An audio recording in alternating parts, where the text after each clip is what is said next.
GeM TV நேயர்களுக்கு வணக்கம். நான் உங்கள் விஜய் அபிஷேக். அதாவது இன்னைக்கு எதை பற்றி பேச போகிறோன்னு பார்த்தீங்க அப்படின்னா ஸ்கேமு டோட்டலாகவே ஸ்கேமு. அதாவது பார்த்தோம் அப்படின்னா ஆன்லைனில் தான் ஸ்கேம் நடக்குது அப்படின்னு பார்த்தீங்க அப்படின்னா இப்போ அரசியலுமே ஸ்கேம் நடக்குது. அரசியலில் ஸ்கேமா அப்படின்னு பார்த்தோம் அப்படின்னா ஆமாம், இப்போதைக்கு ஆட்சியில் இருக்கக்கூடிய டிவிக்கே பயங்கரமான ஒரு ஸ்கேம் பண்ணிட்டு இருக்காங்க.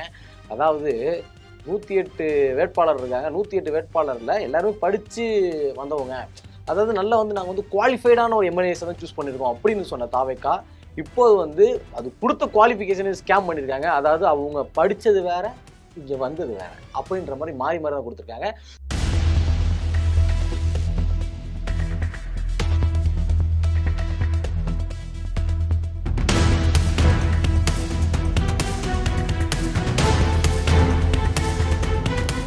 ஸோ அப்படி யார் என்னென்ன ஸ்கேம் பண்ணியிருக்கா அப்படின்றதான் இந்த வீடியோ நம்ம பார்க்க போகிறோம். ஸோ முக்கியமான விஷயம், இந்த வீடியோ ஃபுல்லாக பாருங்கள்.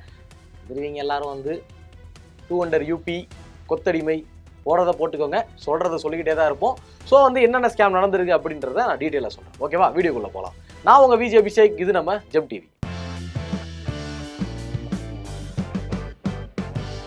டிவிகே தமிழக வெற்றி கழகம் இந்த கட்சி ஆட்சியை பிடிக்குமா, 2 சீட்டுக்கு மேலே ஜெயிக்காது அப்படின்னு சொன்ன எல்லாருக்குமே ஒரு பயங்கரமான ஷாக். என்னன்னு பார்த்தீங்க அப்படின்னா டிவிகே 2026 ஆட்சி அமைச்சிருச்சு அப்படின்ற மாதிரி ஒரு நல்ல ஒரு கவர்மெண்ட்டை கொடுக்கறதுக்காக ட்ரை பண்ணிட்டு இருக்காங்க.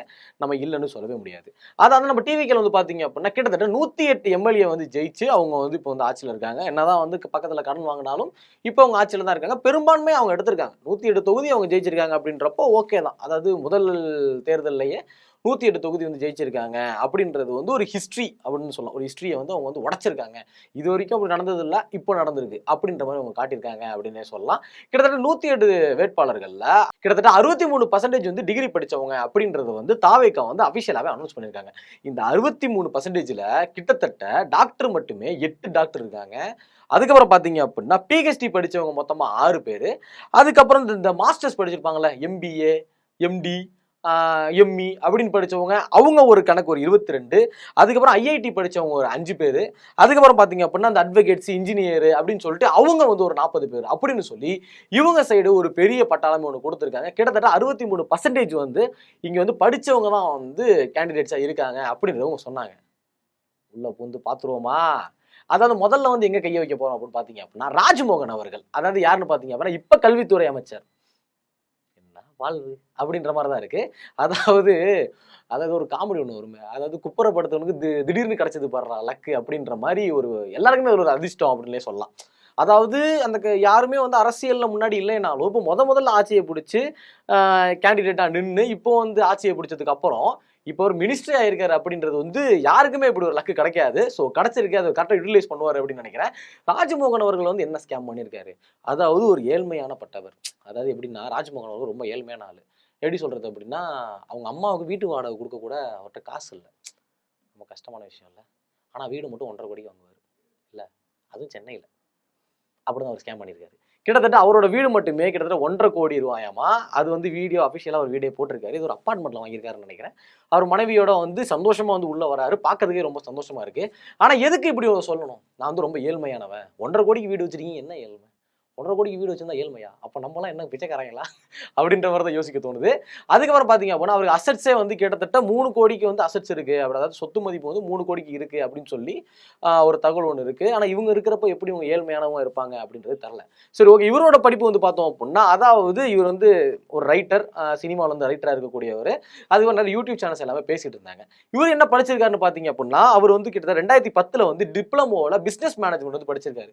ஆனால் அது அந்த கல்லூரி அங்கீகாரமே இல்லாத ஒரு கல்லூரி அப்படின்னு சொல்லி ஒரு நியூஸ் ஒன்று வந்திருக்கு. இதனாலே அதை எப்படி அவர் போட முடியும் அப்படின்ற ஒரு கேள்வியை இப்போ சமூக வலைத்தளங்கள் ஒழிச்சிக்கிட்டு இருக்கு. இன்ஸ்டாக்குள்ள போனோம்னாலே ராஜ்மோகன் அவர்களை போட்டு அடி நடிச்சிட்டு இருக்காங்களே எல்லாருமே. அதாவது ஸ்கேம் பண்ணிட்டாரு அப்படின்னு சொல்லி அடிச்சிட்டு இருக்காங்க. அதே மாதிரி மட்டும் இப்போ நமக்கு தெரிஞ்சது என்ன அப்படின்னா, ராஜ்மோகன் அவர்கள் இப்படி பண்ணியிருக்காரு அப்படின்றது. இன்னும் கேண்டிடேட்ஸ் உள்ள இருக்காங்க. முதல்ல எடுத்துக்கிட்டோம் அப்படின்னா தாம்பரத்தோட சட்டமன்ற உறுப்பினர், சட்டமன்ற வேட்பாளர் யாருன்னா சரத்குமார். இவர் பார்த்தீங்க அப்படின்னா ஒரு நல்ல மனிதர். அதை மக்களோட மக்களாக இறங்கி நான் வேலை பார்க்குறேன் அப்படின்னு சொல்லி தாம்பரம் தொகுதியில் நிறைய வேலை பார்த்தாங்க. எப்படி சொல்கிறது அப்படின்னா, ஓட்டு கேட்க வரதுல சொல்கிறேன். அதாவது நல்ல மக்களோட மக்களாக இறங்கி நடந்து தான் ஓட்டெல்லாம் கேட்டிருந்தாங்க. அது நம்ம எல்லாருமே பார்த்தோம். அவர் எம்பிஏ படிச்சிருக்கிறதா அவரோட போஸ்டர்ஸ் எல்லாமே போட்டிருக்காங்க. எம்பிஏ படிச்சிருக்காரு அப்படின்னு சொல்லிட்டு. ஆனால் அவர் எம்பிஏ படிக்கல. அவர் படிச்சிருக்கிறது பிபிஏ. ஆனால் எம்பிஏன்னு கொடுத்துருக்காரு. எதுக்கு எம்பிஏன்னு கொடுக்கணும்? அது புரியலையே. பிபிஏனே அவர் கொடுத்துருக்கலாமே. அதாவது அந்த அஃபிடபிலிட்டிஸ் அதான் சப்மிட் பண்ணுவாங்கல்ல, அந்த அஃபிடபிலிட்டிலேயே பிபிஏ அப்படின்னு சொல்லி தான் கொடுத்துருக்காங்க.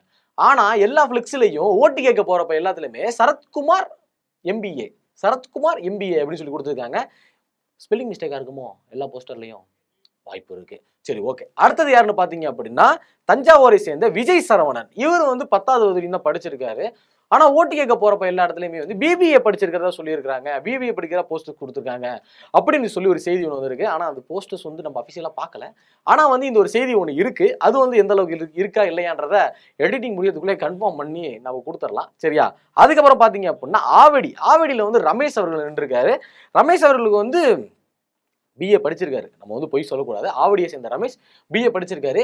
ஆனா பிஏ படிச்சவங்களுக்கு வந்து டாக்டர் பட்டம் கொடுப்பாங்களா அப்படின்றது தரல. எல்லா இடத்துலயும் டாக்டர் ரமேஷ் அப்படின்னு தான் கொடுத்துருக்காரு. பிஏ படிச்சவங்களுக்கு வந்து டாக்டர் கொடுப்பாங்களா? நான் பிஎஸ்சி படிச்சிருக்கேன், எனக்கும் டாக்டர் கிடைக்குமா அப்படின்றது தெரியல. பிஹெச்டி படிச்சு முடிச்சாதான் டாக்டர் கொடுப்பாங்க அப்படின்றது நம்ம எல்லாருக்குமே தெரியும். ஆனாலும் இவங்க வந்து டாக்டர் பட்டம் போட்டிருக்காங்க. எப்படி போட்டாங்க அப்படின்றது தெரியல. அதுக்கப்புறம் அதே தாவேக்காவை சேர்ந்த விருதுநகரை சேர்ந்த செல்வம், இவர் வந்து டிப்ளமோ படிச்சிருக்காரு. அவராது பிஏ படிச்சுட்டு டாக்டர் போட்டாரு. செல்வம் அவர்கள் வந்து டிப்ளமோ படிச்சுட்டு டாக்டர் போட்டிருக்காரு. Super bro. அதாவது எப்படி டாக்டர், எதுக்கு டாக்டர் முன்னாடி போட்டுக்கிட்டாங்க அப்படின்றது தெரியல. டிப்ளமோ தான் படிச்சிருக்காங்க, ஆனா முன்னாடி வந்து டாக்டர் போட்டிருக்காங்க. அதே மாதிரி வந்து பாத்தீங்க அப்படின்னா கவுண்டம்பாளையத்தை சேர்ந்த, அந்த கோயம்புத்தூர் கவுண்டம்பாளையத்தை சேர்ந்த கனிமொழி அவர்கள், இவங்க வந்து பிஏபிஎல் வந்து படிச்சிருக்காங்க. ஆனா இவங்களும் முன்னாடி வந்து டாக்டர் போட்டிருக்காங்க. அவங்க பிஏபிஎல் படிச்சு அவங்க வந்து அட்வொகேட்டா இருந்தாங்களா கேட்டோம் அப்படின்னா தெரியாது.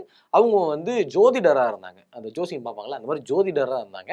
அவங்க பிஏபிஎல் வந்து படிச்சிருக்காங்க. ஆனா அவங்க ஏன் டாக்டர் போட்டாங்க அப்படின்றது அதுவும் தெரியல.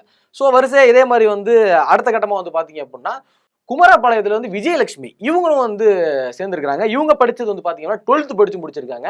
ஆனா எல்லா இடத்துலயுமே வந்து பிகாம் படிச்சிருக்கேன் அப்படின்னு சொல்லி பிகாம் போடுறாங்க. இது எல்லாமே வந்து அவங்க என்ன படிச்சிருக்காங்களோ அது அஃபிடபிலிட்டியில வந்து கரெக்டா கொடுத்துருக்காங்க. இதான் நான் படிச்சிருக்கேன்றதை கரெக்டா கொடுத்துருக்காங்க. ஆனா ஓட்டு கேட்க போறப்போ வந்து இவங்க 12th விஜயலட்சுமின்றவங்க 12th படிச்சிருக்காங்க. ஆனா ஓட்டு கேட்க போறப்போ வந்து நான் பிகாம் படிச்சிருக்கேன் அப்படின்ற மாதிரி பேருக்கு பக்கத்துல பிகாம் போட்டு தான் வந்து அவங்க ஓட்டு கேட்டிருக்காங்க.